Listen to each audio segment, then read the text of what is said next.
Ça, c'est mes photos. Il y en a des milliers et je les regarde jamais. Le problème, c'est toujours le même. Je prends une photo, elle se sauvegarde sur iCloud, puis elle dort pendant des semaines, puis des mois, puis des années. Et un jour, dans un moment de doute, tu décides d'en supprimer quelques-unes. Et quelques mois plus tard, tu regrettes de les avoir supprimées et c'est des photos qui ne pourront plus jamais être récupérées. Et c'est ça le pire, c'est que ces souvenirs, si t'en fais rien, ils disparaissent. Ils perdurent pas. Une photo toute seule dans un album avec 1000 éléments dedans, ça suffit pas à te replonger à un moment. Alors j'ai voulu redonner cette chance à ces photos qu'on oublie et ces souvenirs qu'on efface. Pouvoir les revivre, savoir où est-ce que c'était exactement, interagir avec, pouvoir accrocher un moment qu'on tient vraiment à cœur, par rapport à ce souvenir spécifique. Et en scrollant sur internet pour essayer de chercher des idées, je suis retombée sur ça. Et je me suis dit, pourquoi pas raccrocher des souvenirs à ce genre de dessin? Du coup, j'ai eu cette idée. Une app où tu peux choisir n'importe quel endroit du monde sur une carte, que ça soit ton ancien appart, ton premier lieu de rencontre, ou alors les meilleures vacances de ta vie que tu aies passées. L'app prend ce bout de map et le transforme en un côté plus artistique, où tu peux voir des rues dessinées, les couleurs qui changent, etc. Alors on pourrait me dire, oui, mais c'est juste un poster de déco. Mais c'est pas vraiment juste un poster. À chaque poster, tu vas lier une photo ou des vidéos. Puis tu peux rajouter des éléments, une note, une date, même des tags pour pouvoir le retrouver plus facilement. Et ensuite, tes souvenirs apparaissent sur une carte du monde. T'as juste à ouvrir l'app et tu vois toute ta vie et tous tes souvenirs dessinés sur une map du monde. Où chaque pin, ça va être un souvenir attaché à cet endroit bien spécifique. Le but, c'était vraiment pas de faire une app de plus pour stocker des photos à un autre endroit. C'est de vraiment créer un endroit où chaque photo, chaque souvenir a sa propre identité unique, avec un poster qui lui ressemble, un lieu précis, un contexte, pour que quand tu retombes dessus dans 5 ans, 10 ans, si tu as toujours l'application, et que tu te dises « je me souviens exactement de ce moment ». Avant de te montrer le résultat final, laisse-moi t'expliquer comment on va construire cette app de bout en bout. Et si toi aussi tu veux créer des applications iOS, n'hésite pas à aller en description, je viens de lancer mon tout premier guide qui est complet pour développer une application iOS avec Claude Code. Maintenant qu'on sait ce qu'on va faire, il faut se demander la question comment ça va marcher concrètement? Comment une application peut transformer un endroit sur une map en un poster, stocker tes souvenirs et même les retrouver sur un autre appareil, que ce soit iPad ou iPhone? En fait, il y a 3 briques.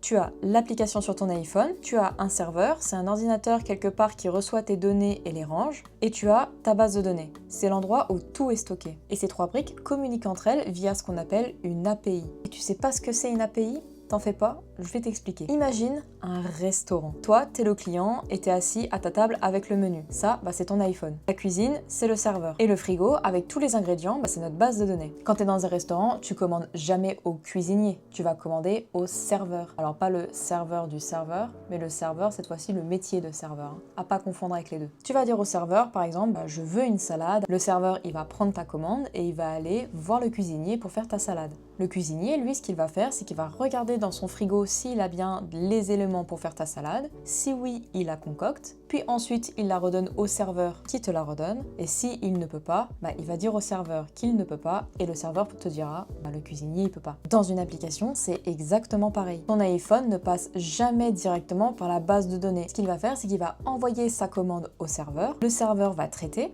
Et ensuite, il va chercher les données dans la base de données et renvoie tout simplement la réponse. Et comme dans tout restaurant, tu as une carte avec différents menus dessus. Et dis-toi que c'est exactement la même chose, sauf qu'au lieu des plats, on a des actions. Tu peux avoir créé un souvenir, afficher un souvenir, supprimer un souvenir, et tu as d'autres types de menus, donc d'autres types d'actions, ajouter des photos, écrire une note, partager, etc. Chaque action est ce qu'on appelle un endpoint. C'est vraiment chaque ligne qu'il y a sur ta carte de restaurant. Quand tu ouvres l'application et que tu vois tous tes souvenirs, sans même que tu t'en rendes compte, en fait, l'iPhone a déjà fait une demande à notre serveur qui est de lister tous les souvenirs qu'il y a sur la carte actuellement. Mais ça se fait en une fraction de seconde, tu n'as même pas le temps de le voir en fait. Mais il faut se poser les bonnes questions. Dans notre application ici, on va avoir affaire à des images. Il faut savoir qu'un texte et une image, ça n'a pas le même poids et ça n'a pas le même impact sur le serveur. Donc il faut prendre en compte cette histoire d'image, car plus ton poster et tes images vont être en haute résolution et plus ça va prendre du temps à être traité.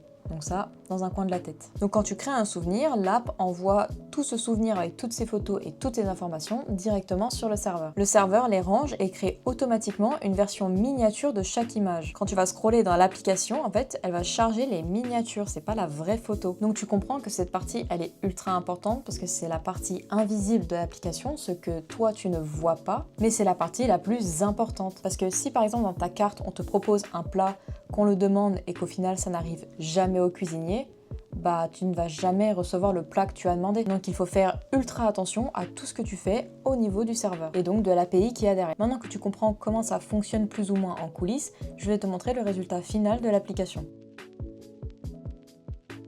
Ok, bon bah déjà il n'y a pas d'icône sur l'application, mais bon, je viens de la commencer donc c'est un peu normal. Donc là on atterrit sur la carte, j'ai déjà testé quelques souvenirs, notamment à Paris. Bon, il y a quelques trucs à revoir parce que tu vois le zoom il marche pas des masses.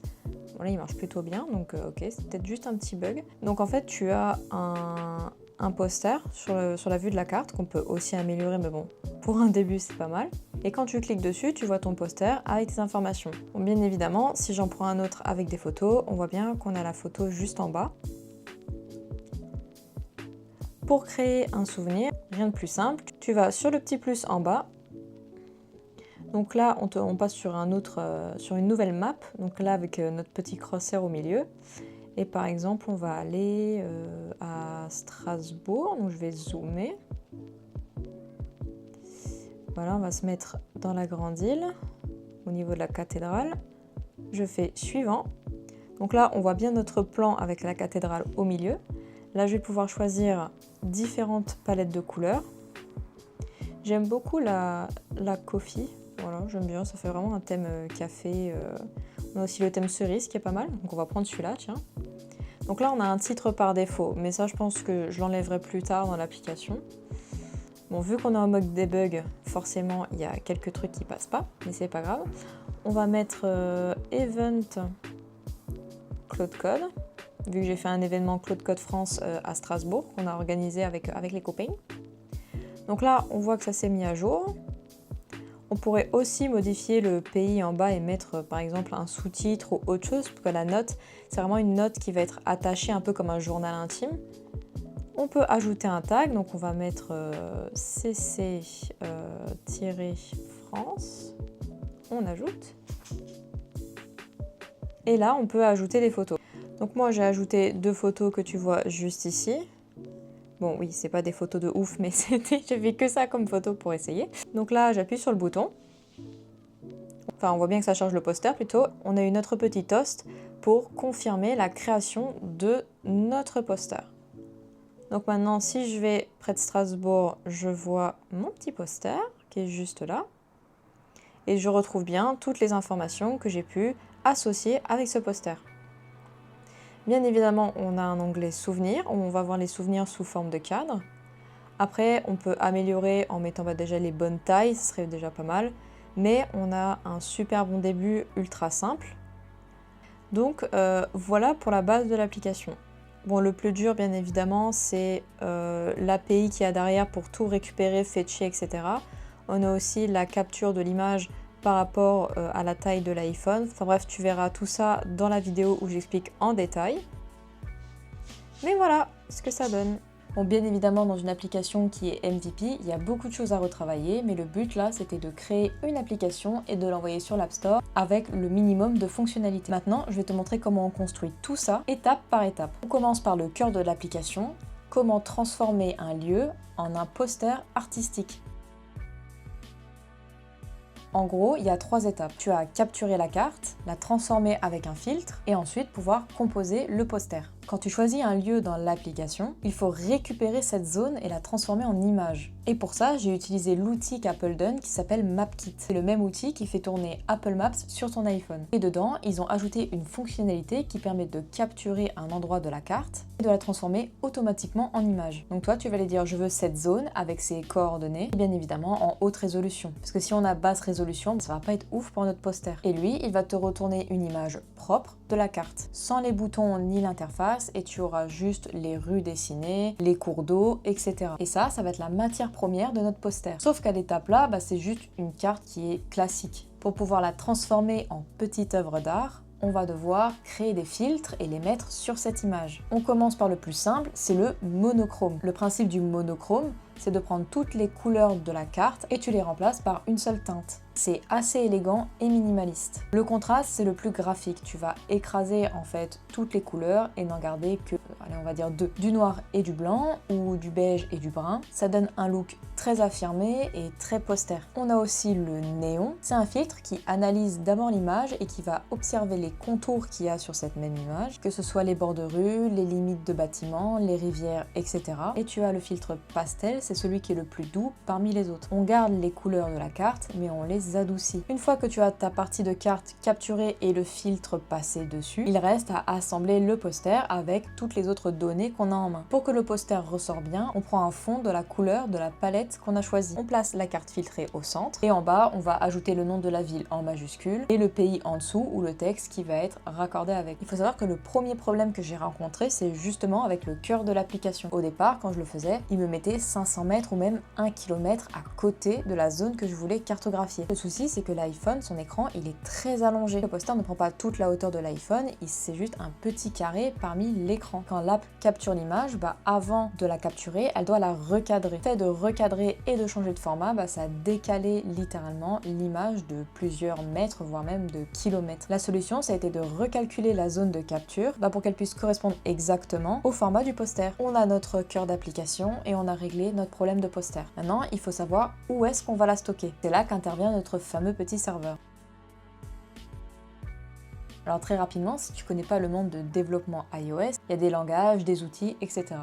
Pour développer des applications iOS, on va utiliser le langage qui s'appelle Swift. Quoi de mieux pour faire du back-end, donc pour créer le serveur et les interactions avec l'application, de le faire aussi en Swift. Et donc pour ça, on a choisi Vapor. C'est un framework de Swift, donc c'est un outil du langage qui permet de créer un serveur. L'avantage, c'est que je reste dans le même univers, donc je sais plus ou moins comment créer l'API derrière qui va interagir avec l'application. Et c'était bien plus rapide forcément pour le projet de cette vidéo. Bref, on passe à la suite. Donc si t'as pas une mémoire de poisson rouge, tu te souviens de la métaphore du restaurant. Là, à l'étape où on en est dans le projet, il va falloir construire cette fameuse carte du restaurant pour pouvoir interagir entre l'application et notre base de données. Comme je te disais, chaque ligne de la carte, ça va être une action bien spécifique que l'application va pouvoir demander au serveur. La première, c'est la connexion. En gros, l'application dit « voilà qui je suis », puis le serveur vérifie et répond « ok, t'es bien le bon client, voilà ton badge ». Ensuite, on va devoir s'occuper des actions de création. Qu'est-ce que ça veut dire? Ça veut dire que quand tu veux créer un souvenir, l'application, elle va tout envoyer au serveur. Comme je te disais tout à l'heure, le titre, le lieu, les coordonnées, le poster, etc. Le serveur réceptionne, il range les images dans un dossier bien spécifique, il va ensuite stocker les informations en base de données, puis quand tout est fait et que tout est ok, il va te répondre « ok, le souvenir est créé, tu peux continuer ». Tu as aussi des actions pour récupérer ces souvenirs qui sont justement en base de données, comme par exemple quand tu ouvres l'application et que tu tombes sur la carte avec tes souvenirs, en fait l'application elle demande et le serveur donne-moi tous les souvenirs qu'il y a par rapport à cette personne. Le serveur il va fouiller de nouveau dans ses petits dossiers et dans sa base de données. Il va dire ah ce souvenir là c'est de cette personne, il la récupère et il le redonne à ton iPhone. Mais il faut savoir qu'il y a un détail ultra important par rapport au serveur. Quand le serveur reçoit un poster, il crée automatiquement une version miniature. C'est une petite image qui est plus légère que l'image de base. Comme ça, quand tu scrolles sur l'app et que tu as plein de souvenirs qui s'affichent, tu vas uniquement voir les petites miniatures. Et bien évidemment, quand tu tapes sur le souvenir, là le serveur il va envoyer la vraie image. Ça évite de faire des requêtes lourdes pour pas grand chose on va dire. Donc il faut faire aussi attention à ça. Bon, après cette épopée par rapport au back-end et à l'API, on va passer à l'étape numéro 3. C'est que c'est bien beau tout ça, d'avoir une application avec des souvenirs, qu'on puisse interagir avec, etc. Mais quand tu as plusieurs utilisateurs dans l'application, comment tu fais pour différencier qui a mis quoi et surtout comment faire pour ne pas récupérer les souvenirs de quelqu'un d'autre. Pour répondre à cette solution, rien de plus simple, tu ajoutes un système d'authentification. Tu as énormément de solutions pour implémenter un système d'authentification dans ton application. J'avoue que je me suis pas embêtée vu que c'est une application uniquement iOS et que je voulais pas m'embêter avec une gestion de mots de passe, de chiffrage, etc. J'ai juste mis l'authentification par Apple Sign-in. Bon, l'API aussi est terminée. La plupart des actions que j'avais à faire avec l'API sont plutôt clean. Bien évidemment, l'authentification, je l'ai mis en place en même temps, mais il fallait y penser quand même un petit peu avant. La seule galère que j'ai eue avec l'API, ça a été de transformer les images en quelque chose qui est traduisible et stockable. Parce que si tu commences à stocker de nombreuses images de fond en comble, tu risques d'avoir une base de données qui se remplit très rapidement. Je suis satisfaite de mon API, ça marche bien, je suis contente et surtout on est resté sur le même langage de programmation que j'utilise quasiment tous les jours, qui est du Swift. Donc maintenant, le but, ça sera de mettre notre API dans un VPS, donc un Virtual Private Server. Normalement, il y en a plein et vu que j'en ai déjà un qui est prêt et qui est allumé chez OVH, pour les tests, on mettra l'API chez OVH. Après, rien ne m'empêche de tester d'autres VPS, puisque de toute façon, j'aime bien tester, mais essayer chez Hostinger ou même ailleurs. Donc ça, c'est toi qui décides de où tu veux, et en tout cas, il faut juste que ça soit sur un serveur et qui tourne H24, 7 jours sur 7 de préférence, pour que tout le monde puisse accéder à l'application à n'importe quelle heure et n'importe où. En vrai, c'est assez facile de mettre l'authentification sur une app iOS, vu qu'il y a juste un certificat à générer sur l'application, enfin sur le site plutôt Apple Developer, et en fait, c'est juste, il faut lier le certificat à l'application et en général, ça se passe très très vite et très très bien. Donc là-dessus, j'ai pas eu d'énormes soucis. Donc maintenant qu'on a l'API, maintenant qu'on a notre générateur de posters, on va pouvoir améliorer l'application. Et d'ailleurs, j'en profite de ce petit temps pour te dire que si tu aimes la vidéo, n'hésite pas à laisser un like et un commentaire. Et si tu as des questions aussi ou des idées de vidéos que tu as envie de voir, n'hésite pas à me le dire. Je lis tous les commentaires et comme ça me permet aussi de pouvoir vous aider dans votre aventure. Donc voilà, des bisous. Comme tu as pu le voir, l'application est organisée en 2 onglets. Le premier, c'est notre carte du monde interactif, où on peut voir tous les petits souvenirs sur la carte. Mais bon, c'est pas très UX si tu veux commencer à chercher un souvenir spécifique, donc on a créé ce deuxième onglet qui est la liste des souvenirs. Tu as un petit bouton plus en bas pour pouvoir créer un nouveau souvenir. Dans notre application, l'onglet carte, c'est vraiment le cœur du projet. Quand tu l'ouvres, tu vois une carte du monde classique, mais tu vois aussi tous les souvenirs que tu as rattachés aux endroits que tu as capturés. Et comme tu as pu le voir sur l'application, c'est pas juste un pin de base que tu as comme dans Google Maps. C'est vraiment le poster en miniature. Comme ça, tu peux te repérer plus facilement parmi les souvenirs. Pourquoi j'ai créé ce genre de pin? Ça permet de voir d'un coup d'œil les souvenirs que tu as de toute ta vie. Et bien évidemment, quand tu tapes sur ce pin, tu retrouves tous les souvenirs qui sont rattachés à ce poster. Donc on a ces 2 vues plus ou moins principales. Et on a une autre vue qui permet justement de créer notre poster. Donc quand tu cliques sur le plus ou sur le bouton quand tu n'as pas de souvenir, tu atterris sur la carte. Quand tu veux capturer l'image, il y a un éditeur, donc là c'est encore une nouvelle vue. Donc tout en haut, on voit le résultat avec le poster, les palettes de couleurs, etc. Tu peux changer le style. Et juste en dessous, tu vas rattacher les données par rapport à ce poster. Donc ça peut être le titre, la date, les notes si tu veux en mettre. Quand tu valides, l'application génère ce poster en haute résolution, envoie tout sur ce serveur et félicitations, tu crées un souvenir qui ne sera plus jamais oublié. Si on revient aux vues principales, donc on vient de parler de notre carte, maintenant on va parler de la deuxième vue qui est la collection. C'est une vue différente mais avec tous tes souvenirs sous forme de liste. Le détail le plus important d'une application mobile, c'est qu'elle soit performante.